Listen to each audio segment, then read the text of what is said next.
Let's explore a very simple, very human pattern. A dance that we all find ourselves in from time to time. It's the dance of giving and receiving. In its most natural state, this dance is like breathing. You breathe in, you receive the air. You breathe out, you give back. It happens without thought, without effort. It is the rhythm of life itself. A tree receives sunlight and water, and in return, it gives shade, fruit, and the very air we breathe. A river receives water from 1,000 tiny streams and gives it to the great ocean, which in turn gives it back to the sky as clouds, which then give it back to the land as rain. This cycle is a perfect, self-sustaining loop of generosity. There is no accounting, no ledger book where the ocean says to the clouds, "You owe me." The whole system works because every part both gives and receives in a continuous, graceful flow. Now, what happens when this flow is interrupted? What happens when one part of the system only receives and never gives back? Imagine a garden hose with a valve that only allows water to flow in one direction. You can pour water into it, but none will ever come out the other side. The hose simply fills up and becomes heavy. It doesn't participate in the life of the garden. It becomes a dead end. In our own lives, we sometimes encounter these one-way relationships. They are not born of malice, you see. It is rarely a calculated plan. More often, it is a pattern, a habit of being that someone has fallen into. They have, in a sense, forgotten how to breathe out. They only know how to breathe in. And we, out of the goodness of our hearts, out of our own natural desire to participate in the flow of life, keep on giving. We pour our energy, our time, our resources into this connection, hoping that eventually the flow will reverse and something will come back to us. But it doesn't. And we are left feeling tired, empty, and confused, wondering why our garden is not flourishing. The subject we are exploring today is how to recognize this pattern, not with anger or resentment, but with clarity and wisdom. It is about understanding the nature of this one-way flow and learning how to gently, gracefully, step out of that particular dance. It is not about building walls, but about redirecting the river of our own energy towards soil that is fertile, where our giving can be part of a living, breathing cycle of mutual growth and nourishment. This is not an act of selfishness. It is an act of profound self-respect and an honor to the very principle of life, which is always, always a two-way exchange.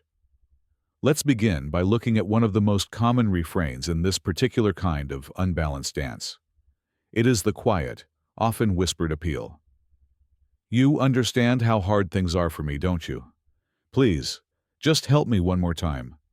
This phrase is powerful. It is not a demand.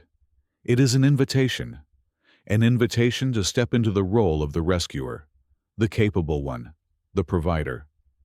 It works by creating a sense of shared understanding, a quiet conspiracy of sympathy. The person saying it is framing their situation as a unique and overwhelming burden. They are not asking you to solve their problems forever. That would be too much. They are simply asking for a little help, just for now. Again. The appeal is to your empathy, your kindness. And it is very difficult to refuse because to do so feels like a rejection, not just of their request, but of them as a person. It feels like you are saying, "No, I do not understand your struggle. I do not care."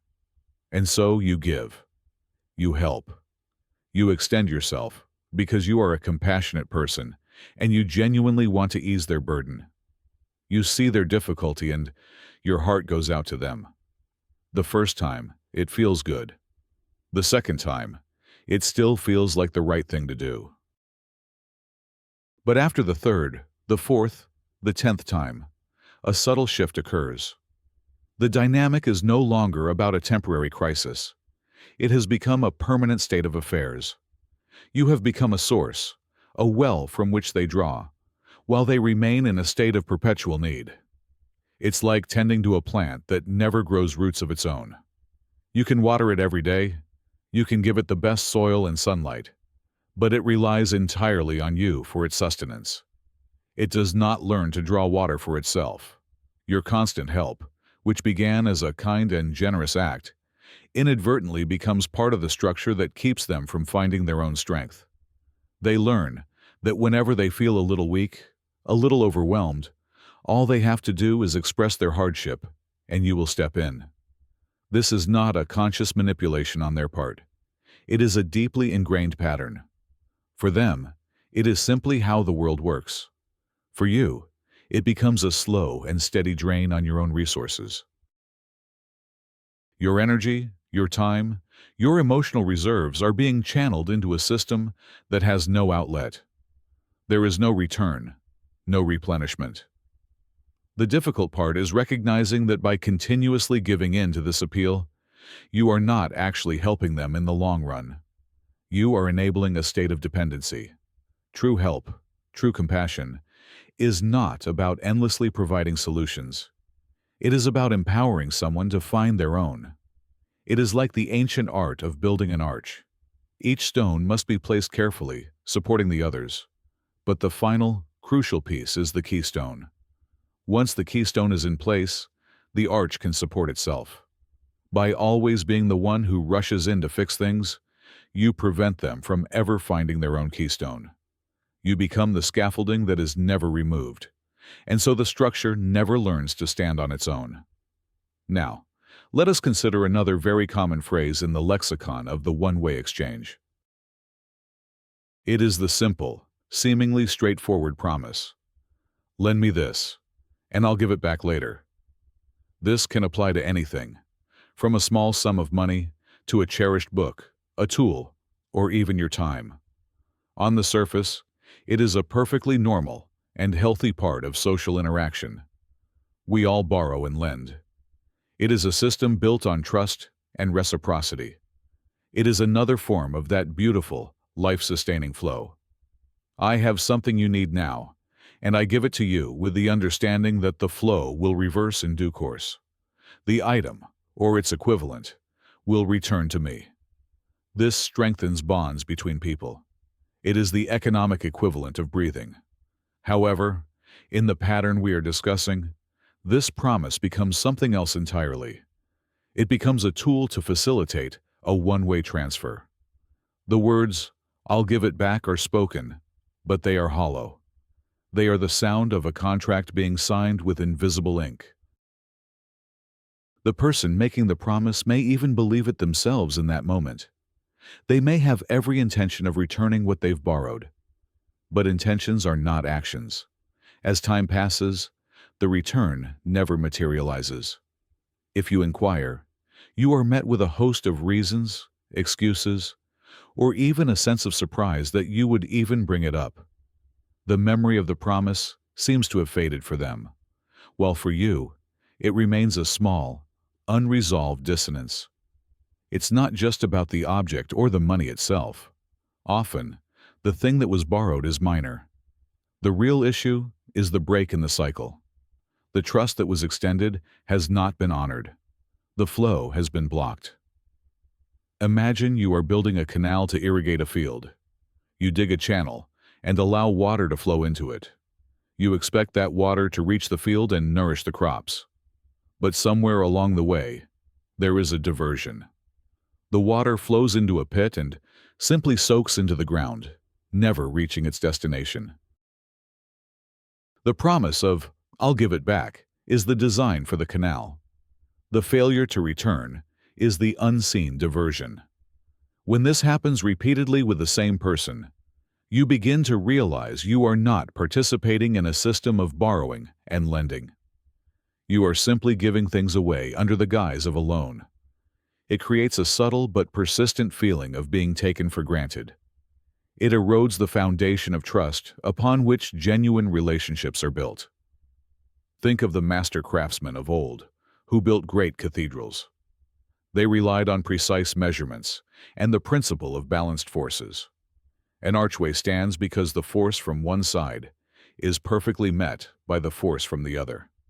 A promise of return is one side of that arch. The actual act of returning is the other. When the return is perpetually absent, the arch is incomplete. It cannot bear any weight. The relationship, in that specific aspect, becomes structurally unsound. It is important to see this not as a personal insult, but as a piece of information. It is data about the nature of the flow in this particular relationship. It is telling you that the valve is stuck in the receive position. And with that information, you can make a conscious choice about whether you want to continue pouring your resources into that channel. Let us turn our attention to a slightly different, yet equally potent, form of this imbalanced dynamic. This one often appears in the context of work, projects, or shared responsibilities. The request is, "Could you do this for me? I just don't have the time or the energy." On the surface, this is a plea for help from someone who is overwhelmed. And again, our natural instinct is to assist. We all have moments when we are stretched too thin, when our resources are low, and we need someone to share the load. A healthy community, a functional team, a loving family. They all operate on the principle of mutual support. When one person is struggling, others step in to help, knowing that when they themselves are in need, the support will be there for them. It is a beautiful and necessary part of human cooperation. It is the principle that allows us to build things far greater than any single individual could achieve alone. Think of the intricate teamwork required to construct a medieval clock tower. Hundreds of artisans, laborers, and engineers had to coordinate their efforts. One person cuts the stone, another hoists it, another sets it in place. Each relies on the other. The flow of effort is multidirectional, all serving a common goal. But the pattern we are examining is a distortion of this principle. It is when one person consistently outsources their own responsibilities, their own share of the work, onto others. They are not in a temporary crisis. They are in a permanent state of being too busy or too tired. Their time is presented as being more valuable, more scarce than yours. Their energy is a precious commodity to be conserved, while yours is assumed to be abundant and endlessly renewable. Over time, you may find that you are doing your own work, and a significant portion of theirs as well. You have, without consciously agreeing to it, taken on a second role. You have become their auxiliary engine. This dynamic is subtle because it is often framed not as a demand, but as a testament to your capability. You are so good at this. You are so efficient. It would take you half the time it would take me. This can be flattering to the ego. It feels good to be seen as competent and reliable. But this flattery is the sweet bait that hides the hook of exploitation. You are being praised for your strength, and that praise is being used to persuade you to carry a heavier load. The problem here is that life presents each of us with a certain set of tasks and challenges. These are our work, our practice. This is the material we are given to shape our character, to develop our skills, to learn, and to grow. By consistently doing someone else's work for them, you are inadvertently depriving them of their own opportunity for growth. You are solving the puzzles that were meant for them to solve. It is like a student who pays someone else to write their essays. They may get a good grade, but they have learned nothing. They have avoided the very process that was designed to educate them. So when you find yourself repeatedly in this situation, it is worth asking, am I truly helping this person by taking on their responsibilities? Or am I participating in a pattern that keeps them from developing their own capacity, while simultaneously depleting my own? True support is not about doing for others what they can and should do for themselves. It is about encouraging them, perhaps showing them how, but ultimately, letting them engage with their own life's work. Now, let's look at a more emotionally charged version of this one-way flow. This is the plea that puts your needs in direct opposition to theirs. I really need your support right now. Your own things can wait, can't they? This is perhaps the most direct and challenging of all the requests, because it makes the imbalance explicit. It openly states that in this moment, their needs, their feelings, their agenda must take precedence over yours.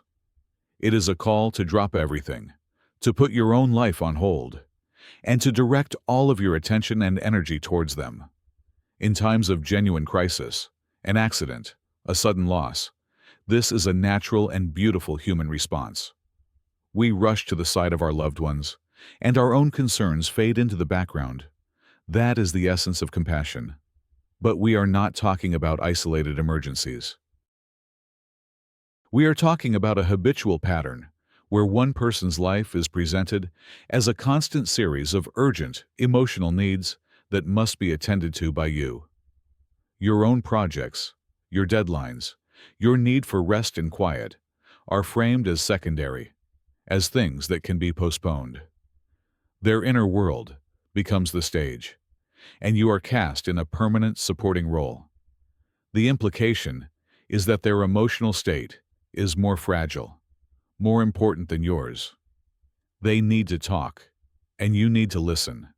They need to be comforted, and you need to provide that comfort. They need validation, and you are the source of that validation.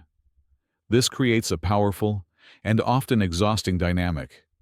It is like being the moon to their Earth. You are caught in their gravitational pull, your own rotation and orbit dictated by their mass and movement. You exist to reflect their light, but you are not encouraged to shine with your own. The danger in this pattern is that it can lead you to devalue your own life, your own needs, your own inner world. You begin to believe that your priorities are, in fact, less important. You might postpone a task that is crucial for your own well-being or career to listen to the same story of woe for the 10th time. You might sacrifice your own precious time for rest to soothe an anxiety that seems to be perpetually simmering. Over time, your own life can become a series of postponed plans and neglected needs. You are so busy tending to their emotional garden that your own becomes overgrown with weeds. It is crucial to understand that your emotional energy is a finite and precious resource. It is the fuel for your own journey. You cannot allow it to be siphoned off indefinitely without replenishment. Setting a boundary in this situation is not an act of cruelty. It is not saying, "I don't care about your feelings." It is saying, "I care about your feelings, and I also care about my own. I have a responsibility to tend to my own well-being, just as you have a responsibility to tend to yours." It is an assertion of equality. It is a gentle refusal to be a satellite to someone else's planet. It is a decision to be your own sun, to generate your own light and warmth, which you can then share freely and joyfully, rather than having it pulled from you by a constant, demanding gravity. Let us examine the final, and perhaps most subtly manipulative, of these masks. It is the appeal that frames the imbalance as a natural consequence of your own virtues.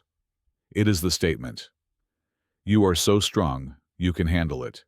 For me, it's just too hard." This is a masterful piece of psychological jujitsu.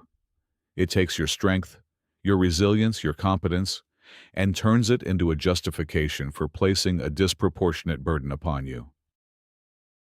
It is a form of flattery that is also a cage.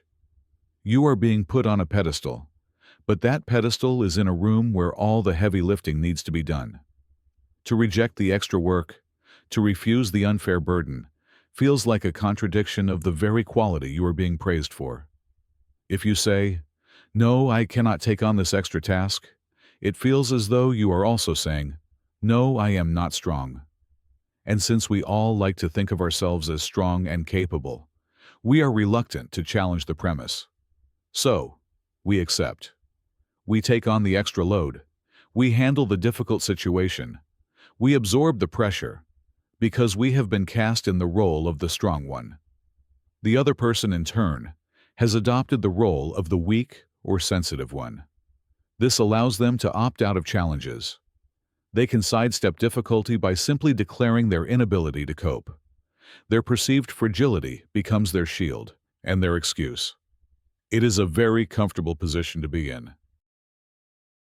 They get the benefits of having problems solved and difficulties handled, without having to expend their own energy or face their own fears. But what is the cost of this arrangement? For the person labeled strong, it is a lonely and exhausting role. The strong one is not supposed to have needs. The strong one is not supposed to get tired. The strong one is not supposed to ask for help. Their strength is assumed to be an infinite resource, a bottomless well. They are the pillar that holds up the roof, but no one ever asks if the pillar is cracking under the strain. For the person labeled weak, the cost is even greater, though less obvious. By constantly avoiding challenges, they never discover their own strength. They come to believe in the role they have created for themselves. Their world shrinks, defined by the things they cannot handle. They become dependent on the strength of others, and in doing so, they lose connection with their own innate power and resilience. This dynamic is like an old tree that has grown next to a wall. On the side facing the wall, it has no branches. It has relied on the wall for support, and so it has not bothered to grow its own structural strength in that direction. The relationship seems stable, but it is a stability based on imbalance. True strength in a relationship is not about one person carrying the other. It is about two strong individuals walking side by side, supporting each other when needed, but each fundamentally standing on their own 2 feet. It is about recognizing that everyone, no matter how capable they seem, has moments of vulnerability. And everyone, no matter how fragile they seem, has a deep reservoir of untapped strength. The real task is to create a relationship where both people are encouraged to be their whole selves, strong and vulnerable, capable and in need of help, all at the same time. Having explored these different masks, these invitations to an unbalanced dance, the crucial question arises: why do we accept? Why do we, as givers, so often and so readily step into these roles? The reasons are complex and deeply rooted in our human nature. It is not a simple mistake. It is a pattern of our own. One of the most powerful motivators is the deep-seated desire to be needed, to feel useful, to feel that our presence makes a difference in someone's life, is a fundamental human drive. When someone comes to us in a state of perpetual need, they are offering us a role that is very flattering to the ego. We get to be the hero, the savior, the capable one. We are the solution to their problems. This can provide a powerful sense of purpose and validation. Our identity becomes intertwined with being the helper. If they were to suddenly become self-sufficient, we might feel a sense of loss. Who would we be without their need for us? This can be a subconscious fear that keeps us locked in the dynamic. We continue to give, not just for their sake, but for ours, because their dependency feeds our sense of importance. Another powerful factor is the fear of being perceived as selfish. We are taught from a very young age that giving is good and being selfish is bad. The word selfish is loaded with negative connotations. It conjures images of someone cold, uncaring, and greedy. No one wants to be seen that way. And so, when faced with a request for our time, energy, or resources, we often feel a strong pressure to say yes, even when our intuition is telling us no. The thought of saying, "I can't right now, I need to take care of my own needs," can trigger a wave of guilt. We worry that we will be judged, that we will disappoint the other person, that we will be seen as a bad friend, partner, or family member. This fear of social judgment can be so strong that it overrides our own body's signals of fatigue and depletion. We would rather exhaust ourselves than risk being labeled as selfish. Think of the ancient traditions of hospitality, where refusing a guest was a grave social offense. This deep cultural programming to give openly and without question can be exploited by those who have learned to only take. They can tap into our own sense of social obligation and our fear of breaking these unwritten rules. We are caught in a cultural trap, compelled to give by a code of conduct that the other person does not seem to be following. The pattern is also sustained by a kind of hope, a belief that if we just give a little more, a little longer, the other person will change. We believe that our generosity will eventually inspire them to reciprocate. We think that our love and support will heal them, and then they will be able to give back. So we invest more and more, like a gambler at a losing table, convinced that the next turn of the cards will be the one that pays off. We are investing in a potential future rather than dealing with the reality of the present. But a pattern is a pattern precisely because it is stable. It resists change. And our continuous giving, rather than inspiring change, often becomes the very thing that allows the pattern to continue. We are, in effect, fueling the imbalance we hope to correct. Let us delve deeper into the internal world of the giver. What is the subtle, internal experience of being in this one-sided dynamic? It often begins with a feeling of warmth and satisfaction. It feels good to help. It aligns with our image of ourselves as kind and generous people. In the early stages, the giving is a genuine expression of our abundance. We have enough energy, time, or resources, and we are happy to share. This phase can last for quite a while. We might even feel a sense of pride in our ability to support the other person. We see their gratitude, their relief, and it reinforces our actions. We are making a positive impact, and that is a rewarding experience. But as the pattern continues, and the giving remains unreciprocated, a subtle shift begins to occur. The feeling of satisfaction starts to be mingled with a quiet sense of fatigue. It is not a dramatic collapse, but a slow, creeping exhaustion. We may find ourselves feeling a little more tired than usual, a little less enthusiastic about our own projects. We might notice a flicker of resentment when the next request comes. It's a feeling we quickly suppress because it conflicts with our identity as a generous person. We tell ourselves, they are having a hard time. I shouldn't feel this way. So we push the feeling down, and we give again. This is a crucial moment. It is the moment when the giving stops being a joyful overflow and starts becoming a duty, an obligation. We are no longer giving from our surplus. We are starting to give from our substance. We are dipping into our core reserves of energy. This is when the quiet cost begins to accumulate. Think of a farmer who has a silo full of grain. At first, he freely gives grain to a neighbor in need. But if the neighbor never has a harvest of his own and keeps coming back for more, the farmer eventually has to start taking grain from the portion he set aside for his own family, for the next planting season. From the outside, he is still giving grain. The action looks the same, but internally, the context has completely changed. It is no longer an act of abundance, but one of sacrifice. And continuous sacrifice, without replenishment, is not sustainable. It leads to burnout. The body keeps the score. The suppressed resentment, the chronic fatigue, the feeling of being taken for granted. These things don't just disappear. They accumulate in our system as stress. We might become more irritable, more anxious. We might have trouble sleeping. We might lose our creative spark.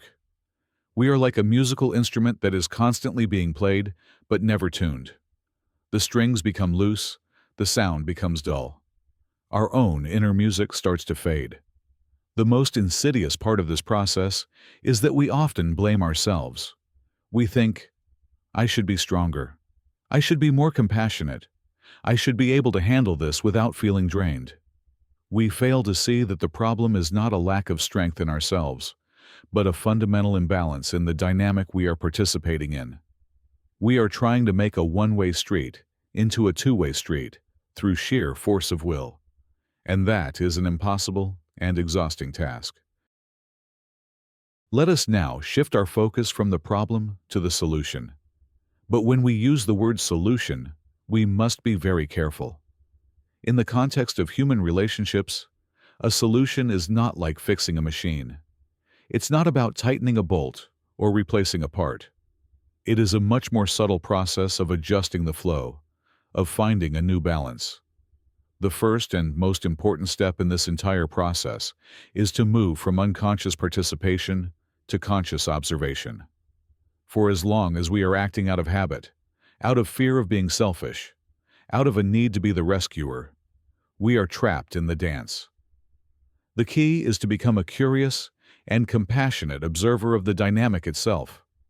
This means that the next time a request is made, we do not react immediately. We pause. We take a breath. And in that space between the request and our response, we simply notice what is happening. We notice the words being used. Is it the appeal to our strength? The plea of their hardship? The promise of a future return? We observe it without judgment, as a scientist would observe a natural phenomenon. Then, we turn our attention inwards. We observe our own internal reaction. Do we feel a surge of guilt? A sense of obligation? A flattering of the ego? A wave of fatigue? A flicker of resentment? Again, we just notice these feelings. We don't have to act on them. We don't have to judge ourselves for having them. We simply acknowledge their presence. Ah, there is guilt. There is that familiar sense of obligation. This practice of mindful awareness is incredibly powerful. It detaches us from the immediate, automatic reaction.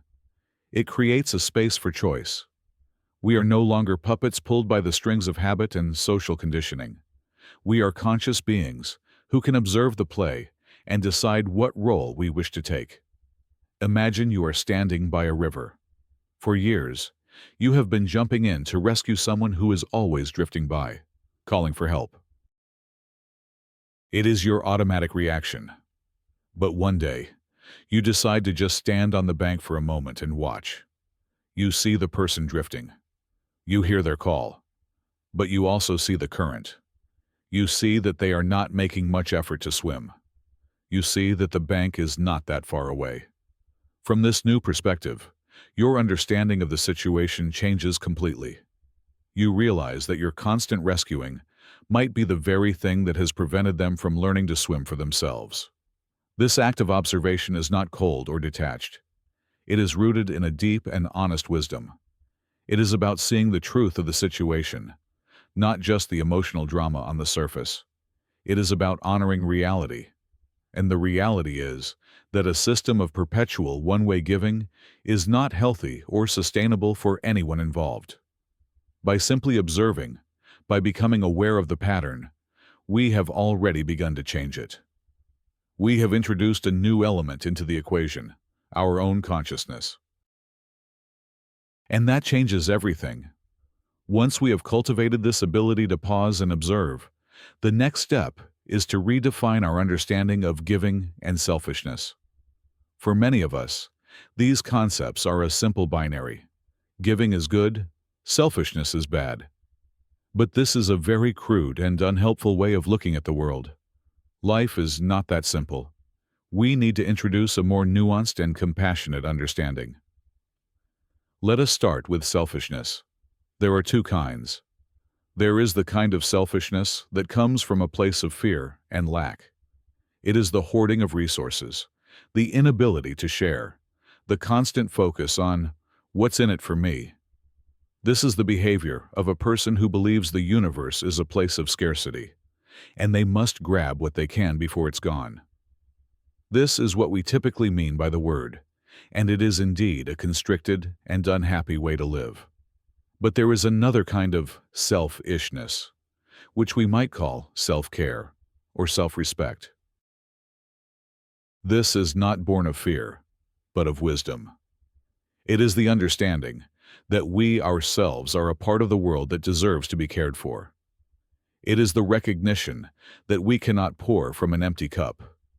It is the act of tending to our own garden, of nourishing our own soul, so that we have something genuine and abundant to offer the world. This form of self-care is not a rejection of others. It is the very foundation of sustainable generosity. Think of the instructions on an airplane. Put on your own oxygen mask before assisting others. This is not a selfish directive. It is a practical recognition that if you lose consciousness, you will be of no help to anyone.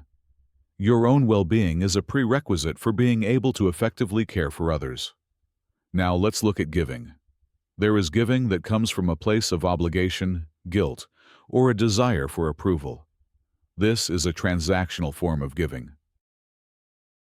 We are giving in order to get something in return, even if that something is just the avoidance of disapproval. This kind of giving feels heavy. It is a duty, a chore. It drains us. But there is another kind of giving. This is the giving that is a spontaneous overflow of our own fullness. It is the sun shining. It is the flower releasing its fragrance. It is the musician playing a beautiful melody. They are not giving in order to get something back. The giving is the reward itself. It is an expression of their own vitality and joy. This kind of giving is effortless. It energizes us rather than depletes us. The key, then, is to learn to distinguish between these different forms of selfishness and giving within ourselves. The goal is to move away from giving out of obligation and towards giving as a joyful overflow. And the way to do that is to practice the wise selfishness of radical self-care. It is to make sure our own cup is full. It is to put on our own oxygen mask first. This is not an indulgence. It is a responsibility. It is the most generous thing we can do for the world, because it ensures that what we give is not tainted with resentment or exhaustion, but is a pure expression of our own vibrant life force. So, how do we begin to put this new understanding into practice? How do we change the steps of this familiar, exhausting dance? The change does not begin with a loud confrontation or a dramatic severing of ties. It begins with small, gentle, and consistent acts of setting boundaries. A boundary is not a wall. A wall is designed to keep everything out. It is a defensive structure born of fear. A boundary, on the other hand, is more like a garden fence. It is a conscious and deliberate line that defines our own space. It says, "This is my garden. I am responsible for what grows here. You are welcome to visit, but you must respect the plants and not trample the flowers." A fence has a gate. It can be opened and closed by choice. It allows for connection, but on our own terms. Setting a boundary can be as simple as changing our response from an automatic yes to a considered "let me think about it." That simple phrase is incredibly powerful. It reclaims the space of choice that was lost in the automatic pattern. It communicates that you are taking your own time and energy into account.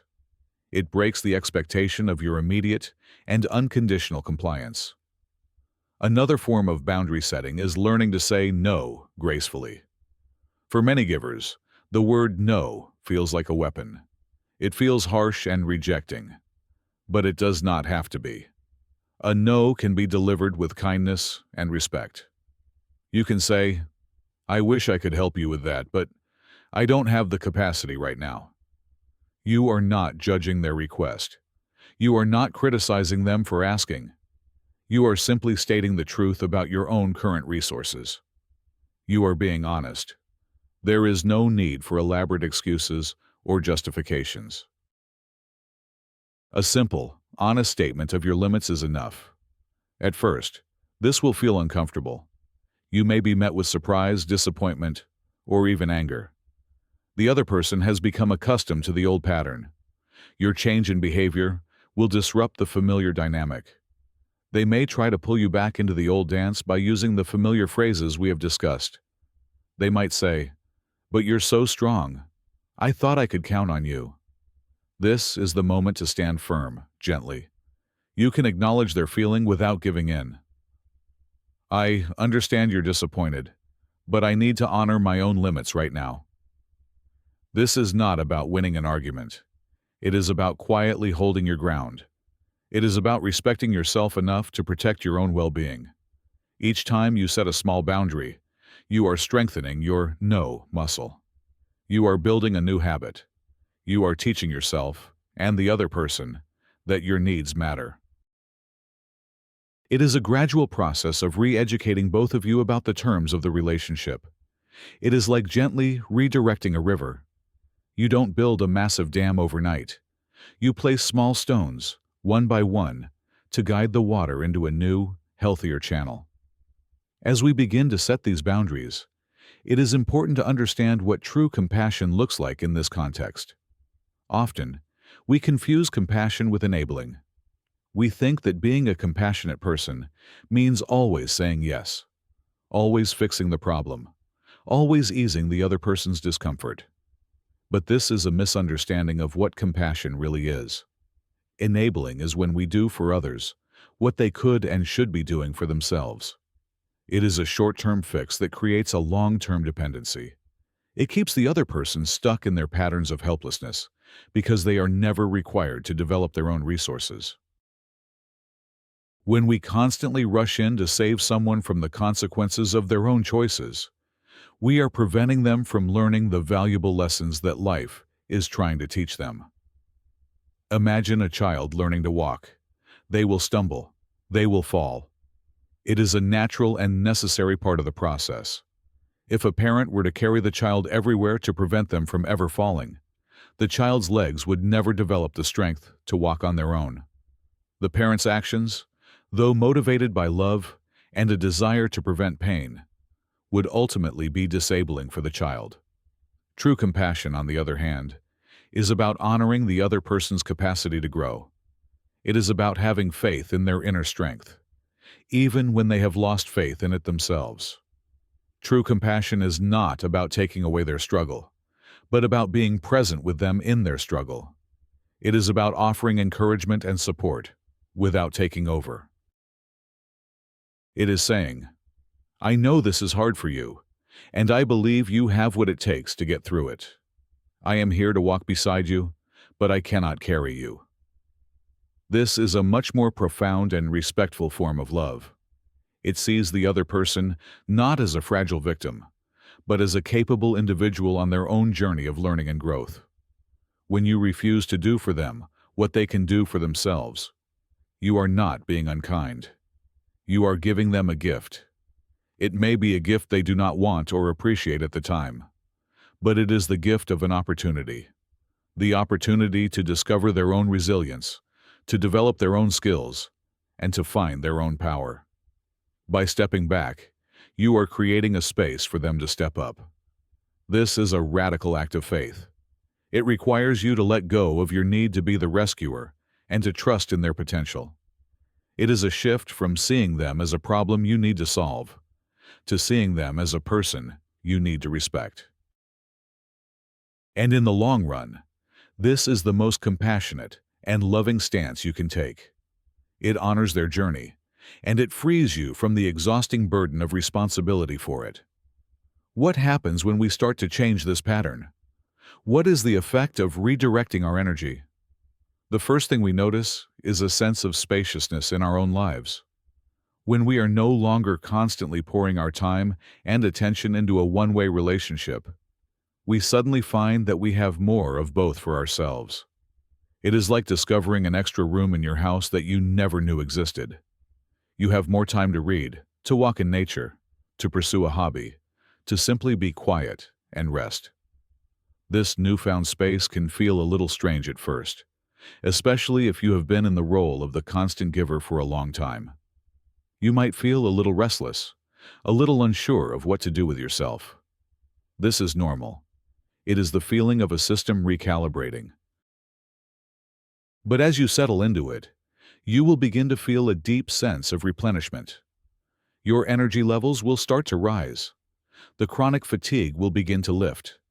You will feel your own inner well beginning to refill. This is the first and most important outcome. You get yourself back. The second thing that happens is that you begin to attract different kinds of relationships into your life. When you are operating from a place of depletion and obligation, You tend to attract people who are drawn to that dynamic. But when you begin to operate from a place of fullness and self-respect, you become a magnet for people who are on a similar wavelength. You will start to notice more reciprocal relationships forming. You will meet people who are genuinely interested in your life, who ask you how you are doing, and actually listen to the answer. You will find yourself in friendships where the support flows in both directions, where giving and receiving are in a natural, easy balance. It is a simple principle. Like attracts like. A healthy, self-respecting energy field will naturally resonate with other healthy, self-respecting energy fields. Your old, unbalanced relationships may fall away. This can be a source of sadness or guilt. But it is a necessary part of the process. Not all relationships are meant to last forever. Some are there to teach us a specific lesson. And when the lesson is learned, it is okay to let them go with gratitude and move on. The third, and perhaps most surprising outcome, is the effect your change can have on the person who was the taker. Sometimes, when their source of constant support is removed, they are forced, for the first time, to find their own resources. It can be a difficult and painful process for them, but it can also be the catalyst for profound growth. They may discover a strength they never knew they had. They may learn to take responsibility for their own life in a new way. This is not guaranteed, of course. You cannot change another person, but by changing your role in the dance, you create the possibility for them to learn a new step. And that is the greatest gift you could ever offer them. Let us consider the broader philosophical perspective on this entire dynamic.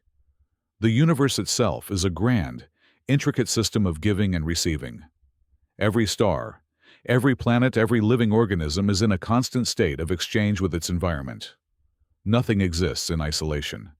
An atom exchanges electrons with other atoms. A plant exchanges gases with the atmosphere. A predator and prey are locked in a dance of energy transfer that sustains the entire ecosystem. This cosmic dance is characterized by flow and balance. The principle is called reciprocity. It is the law that for every action, there is an equal and opposite reaction. It is the foundation of a stable and sustainable system. When a system falls out of balance, when the flow becomes one-sided, it cannot last. It either collapses, or it must transform. A star that gives off light and heat without a source of fuel will eventually burn out. A society that extracts resources from the earth without any thought for replenishment will eventually exhaust its environment. This is a universal law, and it applies to our personal relationships just as it applies to galaxies and ecosystems.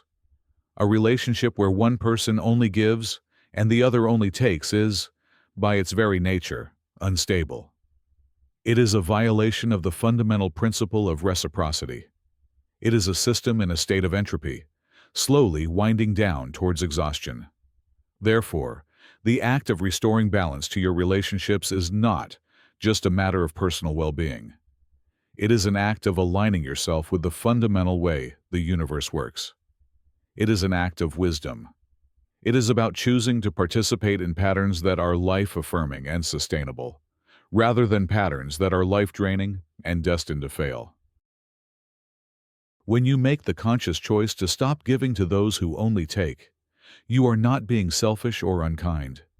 You are being a responsible steward of your own life energy. You are honoring the universal law of reciprocity. You are choosing to participate in the dance of life in a way that is harmonious and balanced. Think of the art of Japanese flower arrangement, ikebana. It is not about cramming as many flowers as possible into a vase. It is about creating a balanced and harmonious composition using flowers, stems, and empty space. The empty space is just as important as the flowers. It is what gives the arrangement its beauty and grace. In our lives, setting boundaries is like creating that empty space.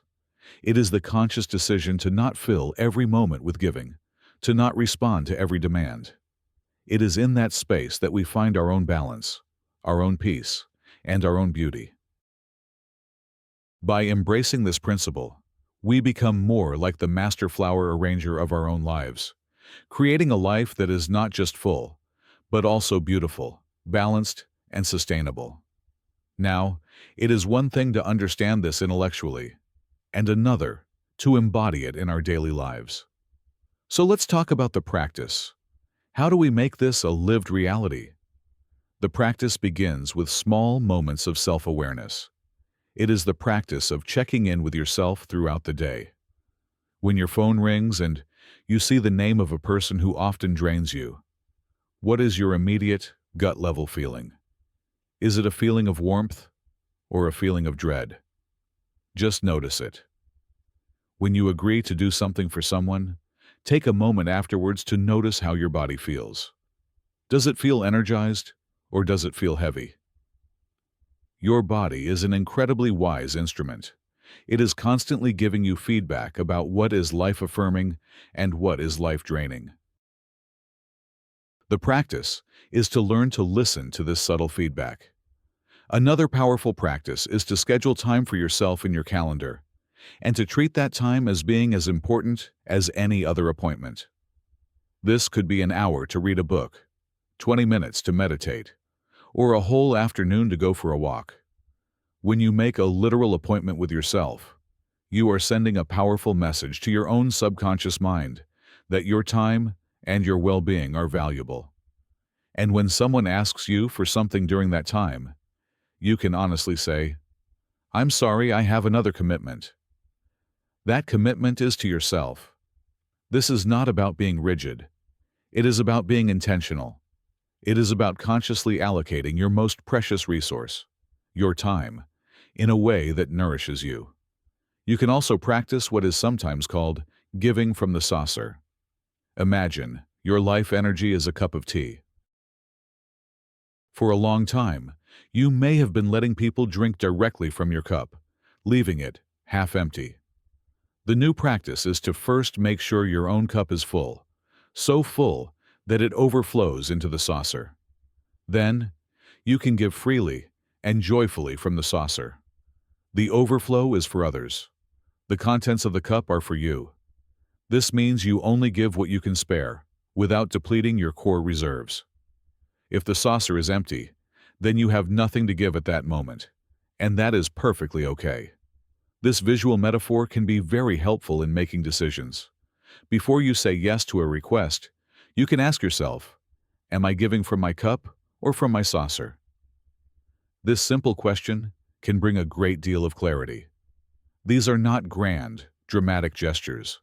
They are small, quiet, and consistent practices.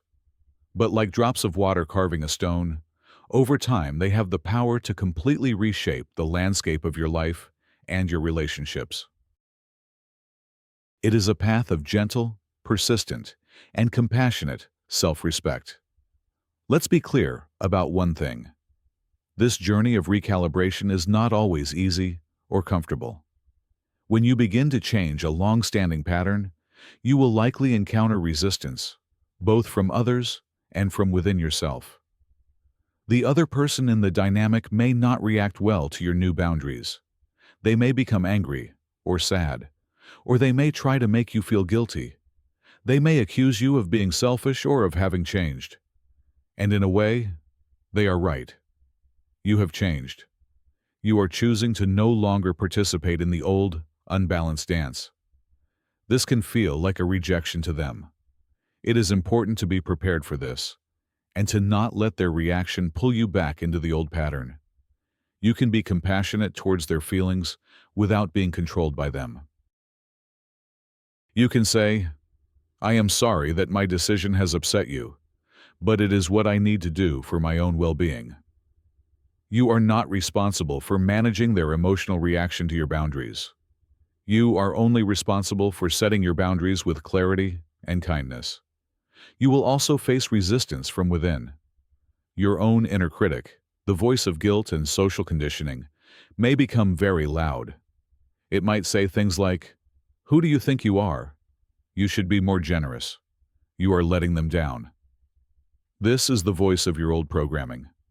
The practice here is to treat this voice with a kind of gentle firmness. You can acknowledge it without believing it. You can say to yourself, I hear that voice of guilt. I know it is trying to protect me from being judged, but I am choosing a new way. It is like training a wild animal. It takes patience, consistency, and a lot of self-compassion. There will be days when you fall back into old habits. You will say yes when you meant to say no. You will feel drained and resentful. This is not a failure. It is part of the learning process. The key is to not judge yourself. Simply notice what happened, and in the next moment, with the next request, try again. This is a practice, not a performance. There is no final exam. The goal is not to become a perfect boundary setter overnight. The goal is to become more conscious, more intentional, and more self-compassionate, one small choice at a time. It is a journey of reclaiming your own life force, and like any worthy journey, it will have its challenges. But the destination, a life of balanced, joyful, and sustainable relationships, is more than worth the effort. As you continue on this path, you will discover something wonderful. You will find that true generosity is not about how much you give, but about the quality of your giving. A small gift, given from a place of genuine abundance and joy, has a far greater positive impact than a large gift, given from a place of obligation and resentment. The energy behind the action matters. When you give from a full cup, your giving carries the vibration of joy, of vitality, of love. It uplifts both you and the receiver. When you give from a place of depletion, your giving is tainted with the energy of sacrifice and fatigue. It can create a subtle sense of debt or obligation in the receiver. They can feel, on some level, the cost of the gift to you. Think of two meals. One is prepared by a chef who loves to cook, who sings while he works, who takes delight in combining fresh ingredients. The other is prepared by someone who is exhausted and resentful, who sees cooking as a thankless chore. The ingredients may be the same, but the feeling, the essence of the two meals, will be completely different. One nourishes the body and the soul, the other just fills a void. Your time, your energy, your attention, these are the ingredients of your life. By focusing on your own well-being, by making sure you are full and happy, you become a better chef of your own life. Everything you create, everything you offer to the world, will be infused with a higher quality of energy. Your presence itself becomes a gift. You will find that you don't need to do as much for others. Your calm, centered, and joyful state of being will have a positive effect on everyone you interact with. People will feel better just being around you. This is the ultimate form of giving. It is not about a specific action or a material object. It is about radiating a state of being. The sun does not decide to help a specific flower grow. It simply shines, and in its shining, all the flowers grow. By tending to your own inner light, by making sure it is burning brightly, you become a source of warmth and illumination for the world, without any effort or depletion. This is the great paradox. The more you focus on your own genuine well-being, the more truly generous you become. The most selfish act, in the wisest sense of the word, turns out to be the most giving thing you can possibly do. Let's imagine for a moment what a world based on this principle would look like. Imagine a community where every individual took radical responsibility for their own well-being, for keeping their own cup full. People would interact with each other not out of a sense of neediness or obligation, but from a place of genuine surplus and a desire to share their joy. Relationships would not be about two half people trying to complete each other, but about two whole people coming together to create something even greater. In such a community, help would still be offered and received, but it would have a different quality. It would be offered freely, without expectation of a specific return, and it would be received with gratitude, without creating a sense of dependency. It would be like a group of gardeners, each tending their own plot, but also sharing seeds, offering advice, and helping a neighbor pull a particularly tough weed, knowing that the health of the entire community garden depends on the health of each individual plot. There would be no room for the patterns of exploitation we have been discussing, because the very foundation for them would be gone. You cannot siphon energy from someone who is not willing to be siphoned. You cannot create a one-way street if the other person insists on the principle of two-way flow. This is not some utopian fantasy. It is a real possibility that begins with each individual's choice. Every time you choose to honor your own needs, every time you set a healthy boundary, every time you say no to a dynamic that drains you, you are casting a vote for this kind of world. You are a single, vital cell in the body of humanity. And by making yourself healthy, you contribute to the health of the whole. This is not a small thing. It is the most fundamental work there is. The great social and cultural structures of our world are, in the end, a reflection of the quality of our individual relationships. By bringing consciousness, balance, and respect into our personal lives, we are planting the seeds of a more conscious, balanced, and respectful world. So do not underestimate the power of this inner work. Do not dismiss it as merely self-help. It is a profound spiritual practice. It is a revolutionary act. It is the practice of aligning your own small life with the great, life-affirming, and reciprocal flow of the cosmos itself. So, where do we go from here? The journey begins now, in this very moment. It begins with a simple commitment to yourself, a commitment to start listening to the signals of your own body and soul, a commitment to honor your own energy as a precious and sacred resource, a commitment to practice the art of the graceful no and the intentional yes. You do not need to make a grand announcement. You do not need to confront anyone. You simply need to begin, quietly and consistently, to change the way you participate in the dance. Start small. Pick one area of your life where you feel the most drained. It might be a particular person or a particular type of request, and decide that in that one area, you are going to practice a new way of being. Maybe you will decide to not answer the phone after a certain hour. Maybe you will decide to take your full lunch break instead of working through it. Maybe you will say no to the next request to borrow something, saying simply, "I'm sorry, I'm not able to lend that out." Each small victory will build your confidence. Each moment you choose yourself, you will strengthen that muscle of self-respect. It will feel awkward at first. It will feel like you are speaking a foreign language. But with practice, it will become your native tongue. You will learn to inhabit your own life with a sense of authority and grace. You will move from being a passive reactor to other people's needs, to being the conscious creator of your own experience. And you will discover a deep and abiding peace that comes from living in alignment with your own truth. Remember the river. A river does not fight with the rocks in its path. It does not try to force its way through. It simply flows around them. It finds the path of least resistance, always moving, always adapting, always true to its own nature, which is to flow towards the sea. You can be like that river. When you encounter the rocks of unreasonable demands and one-sided relationships, you do not have to smash against them in anger or frustration. You can simply, gently, and powerfully flow around them. You can redirect the course of your own life's energy towards the open sea of your own potential, your own joy, and your own peace.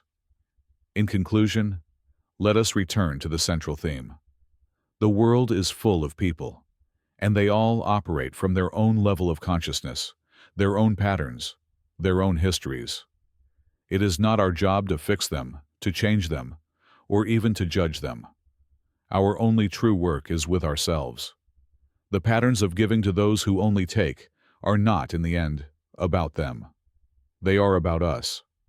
They are about our own unexamined beliefs, our own fears, our own need for approval. They are a mirror, reflecting back to us the places where we have abandoned ourselves. The invitation, then, is not to go out and wage a war on the takers of the world. The invitation is to come home to yourself. It is to begin a deep and loving relationship with your own being. It is to learn to treat yourself with the same kindness, compassion, and respect that you have so freely given to others. When you do this, something magical happens. The one-way relationships in your life will either transform or they will fade away, because the hook that held them in place, your own willingness to be drained, is no longer there. You are no longer available for that kind of dance. You will have learned a new dance, a dance of self-love, of mutual respect, and of joyful, sustainable giving. This is not a selfish pursuit. It is the foundation of a truly generative life. For it is only when we are deeply rooted in our own being, nourished by our own self-care, that we can bear the kind of fruit that truly feeds the world. So be kind to yourself. Set your boundaries. Fill your own cup. And then, from that place of overflowing abundance, let your generosity pour forth, not as a duty, but as a spontaneous celebration of the vibrant, beautiful, and precious life that you are. It is the most honest and powerful way to live. The human heart is a wellspring of generosity. It is our nature to want to connect, to share, and to support one another. This impulse is the very glue that holds society together, the force that has allowed us to build civilizations, create art, and care for one another through generations. It is a beautiful and powerful force. However, like any powerful force, it must be guided by wisdom. Unchecked generosity, a giving that does not consider its own source, can lead to a slow and quiet emptying of the self. This is the heart of the matter we have been exploring. It is not a call to close our hearts, but to open our eyes. It is an encouragement to become discerning in our giving, to understand the dynamics at play in our relationships, and to choose to invest our life force in ways that are sustainable and mutually enriching. Imagine the ancient lighthouses built on rocky shores. Their purpose was to give light, to guide ships safely to harbor. But for a lighthouse to perform its function, it had to be built on a solid foundation. Its own structure had to be strong and well-maintained. It had to have a source of fuel for its lamp. The lighthouse keeper did not just give light. He also tended to the lighthouse. He polished the lens, refueled the lamp, and ensured the stone tower was sound. This tending to the source was not separate from his mission of giving light. It was an essential part of it. A lighthouse that neglected its own upkeep would soon become a dark and useless tower. In our own lives, we are each a lighthouse. We each have a light to shine, a unique gift to offer the world. But we also have a responsibility to be good keepers of our own light. This means tending to our own foundation, our physical health, our emotional well-being, our mental clarity. It means ensuring we have fuel for our lamp, sources of joy, inspiration, and rest. The patterns of one-way giving are like cracks in the foundation, like a leak in the fuel tank. They compromise our ability to shine our light brightly and consistently. To address these patterns, to set boundaries and insist on reciprocity, is the work of a wise lighthouse keeper. It is the act of ensuring our own structure is sound, so that we can continue to offer our light to the world for a long, long time. Let us re-examine the 5 core phrases, not as attacks to be defended against, but as signals, as information. When you hear, "You understand how hard things are for me, help me again," see it not as a command, but as a signal of a dependency pattern. It is information that this person relies on an external source, you, to manage their difficulties. The wise response is not necessarily to give the help requested, but to consider what would truly help them in the long run. Perhaps it is a gentle encouragement to try solving it themselves first, or a suggestion of another resource they could access. When you hear, Lend me this. I'll give it back later. From someone with a history of not returning things. See it as a signal of a broken feedback loop. The cycle of reciprocity is not completing itself. The wise response is to acknowledge the reality of the pattern. You might say, "I'm not comfortable lending that out, but I appreciate you asking." You are simply choosing not to pour resources into a channel that has proven to be a dead end. When you hear, "Do it for me, I have no time or energy," see it as a signal of outsourced responsibility. This person is attempting to transfer their life's work onto your desk. The wise response is to gently hand it back. "I know you're busy, but I have my own tasks to attend to. I'm confident you'll be able to handle this." You are affirming their capability while maintaining your own boundaries. When you hear, "Support me, your things can wait," recognize it as a signal of a self-centered priority system. Your needs are being explicitly devalued. The wise response is to calmly reassert their value. "I want to support you, and I also have this important deadline I must attend to right now. Let's find another time to talk." And when you hear, "You're strong, you'll manage. I'm weak," see it as the signal of a fixed-role dynamic. You are being cast as the pillar, and they as the vine. The wise response is to reject the casting. We are both strong in different ways. I cannot take this on, but I believe in your ability to find a way through it. In each of these cases, the shift is from being a reactor to being a responder. A reactor is pulled into the other person's frame. A responder observes the frame, understands the dynamic, and makes a conscious choice from their own center.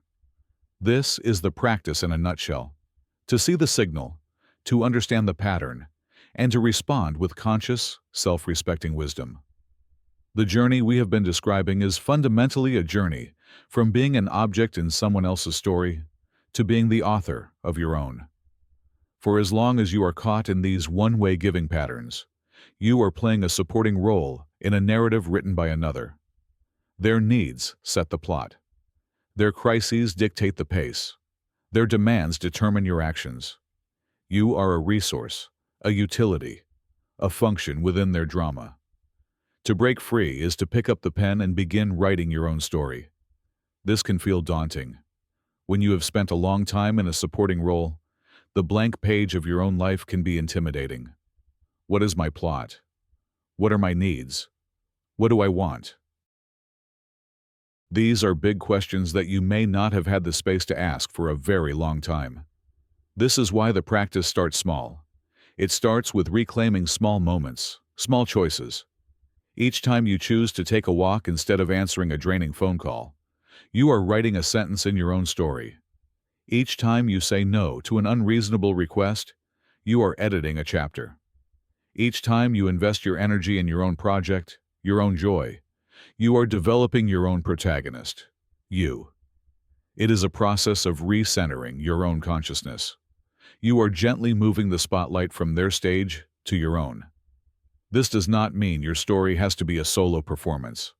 Healthy, vibrant, reciprocal relationships are the best part of any great story. But you become a co-author in those relationships, an equal partner in the creative process, rather than just a stagehand. You get to have your own character arc, your own hero's journey. The ultimate goal is to live a life that feels like it is authentically yours. A life where your choices, your actions, and your energy are aligned with your own deepest values and desires. It is a life where you feel not like a resource being consumed, but like a force of nature in your own right, flowing, growing, and creating in harmony with the world around you. This is not selfish. This is your birthright. It is the purpose for which your unique life force was given to you. To reclaim it from patterns of depletion is the most important work you will ever do. Let us think about the metaphor of a garden. For a long time, you may have been a very dedicated gardener, but you have been tending to someone else's garden. You have been pulling their weeds, watering their plants, and enriching their soil, while your own plot of land has been neglected. The soil has become compacted. The weeds have grown tall, and the flowers have withered. The decision to stop giving to those who only take is the decision to return to your own garden. At first, the work will be hard. You will have to clear away the neglect of years. You will have to pull out the deep-rooted weeds of guilt and obligation. You will need to break up the hard soil of old habits. This is the initial, challenging phase of setting boundaries and reclaiming your energy. But then, you begin the joyful work of planting. You get to decide what you want to grow in your garden. What seeds of passion do you want to sow? What flowers of creativity do you want to nurture? What fruits of accomplishment do you want to cultivate? It is your garden. You get to choose. You begin to water your own seeds with the time and attention you once gave away so freely. You protect your tender new sprouts with the fence of healthy boundaries. You enrich your soil with acts of self-care and nourishment. And slowly, but surely, your garden will begin to flourish. You will see new life emerge. You will experience the deep satisfaction of eating the fruits of your own labor, of enjoying the beauty of your own blossoms. And here is the most wonderful part. A flourishing, vibrant garden does not hoard its beauty. Its fragrance drifts on the wind for all to enjoy. Its beauty is a gift to every passerby. It becomes a haven for bees and butterflies, contributing to the health of the entire ecosystem. Your well-tended inner garden will do the same. Your joy, your creativity, your peace will naturally overflow and enrich the lives of those around you. You will become a source of genuine, effortless nourishment for the world. But it all begins with the courageous and necessary decision to come home and tend to your own soil first. It is helpful to remember that this shift is not about becoming a cold or calculating person. It is not about keeping a detailed ledger of who did what for whom. That is just another kind of prison. The goal is not to become a transactional person, but to become an intuitive one. It is about developing a finely tuned inner sense of what feels right, what feels balanced, what feels life-affirming. A healthy animal in nature does not need a rule book to know what to eat. It has an innate instinct for what is nourishing and what is poisonous. It is a wisdom that is held in the body. We, as humans, have this same innate wisdom. The problem is that our social conditioning, our intellectual ideas about what we should do, have often drowned out this quiet, instinctual voice. The practice we have been discussing is a way of quieting the noise of the mind so that we can once again hear the wisdom of the body. When a relationship is in balance, it feels good. It feels light, easy, and energizing. There is a sense of flow and mutual respect. When a relationship is out of balance, it feels heavy.